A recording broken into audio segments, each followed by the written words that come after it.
Salut les bigleux, aujourd'hui je vous présente Linko de chez Ravensburger, un sympathique petit jeu pour ceux qui aiment les jeux avec des combinaisons, des brelans, des carrés, des couleurs. Voyons voir tout de suite ce qu'il y a à l'intérieur de la boîte de Linko. Alors, à l'intérieur de Linko, bah, évidemment vous avez les règles du jeu, sur papier pour ceux qui peuvent les lire. Pour les adhérents d'Accessi-Jeux, vous recevrez à l'intérieur les règles sur un petit CD audio. Tout le reste, ça n'est que des cartes que je m'en vais vous décrire immédiatement. Voici donc un tas de cartes avec au dos une trace de patte de lynx, le lynx étant l'animal représenté sur les cartes. Et il y a même un petit vocabulaire, on va s'amuser à aller voler des cartes à ses adversaires, mais dans ce jeu on ne vole pas, on subtilynx. Alors, qu'est-ce qu'on va subtilynxer? Eh ben on va subtilynxer des cartes, on va faire des combinaisons, des brelans de 7, des carrés de 8, 5, on va mettre 5, 12, 5, 13, autant de cartes que l'on peut mettre par combinaison de cartes identiques à partir de une carte même, et on va donc au fur et à mesure essayer de marquer des points, parce que chaque carte qu'on réussit à poser nous rapporte un point. À la fin de la partie, chaque carte qui reste dans notre main nous enlève un point.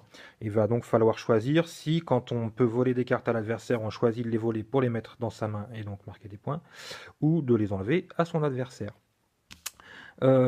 Très simple de s'y retrouver sur ces cartes avec les adaptations d'Accessi-Jeux quand on n'y voit rien du tout.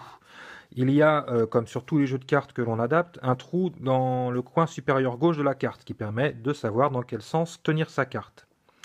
Après, les couleurs, vous voyez peut-être qu'il y a des couleurs différentes sur chaque carte. Elles n'ont absolument aucune importance, c'est une couleur par chiffre. Donc tout ce qu'il faut savoir, c'est quel est le chiffre écrit sur la carte. Donc, le trou est en haut à gauche, donc je sais dans quel sens je tiens ma carte.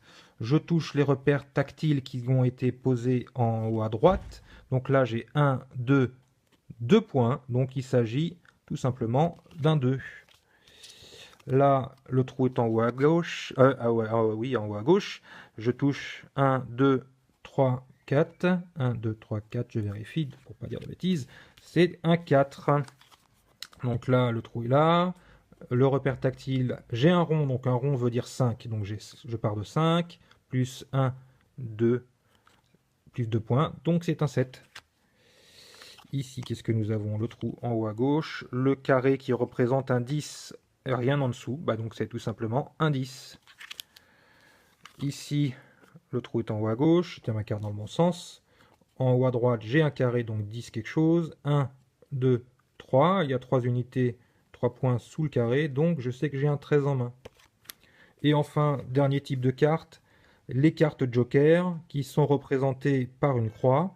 Et là, il n'y a rien comme repère tactile en haut à droite. Par contre, au milieu, à l'endroit où la croix est dessinée, il y a une petite croix en repère tactile. Eh bien, c'est tout. Vous voyez que les adaptations sont ultra simples.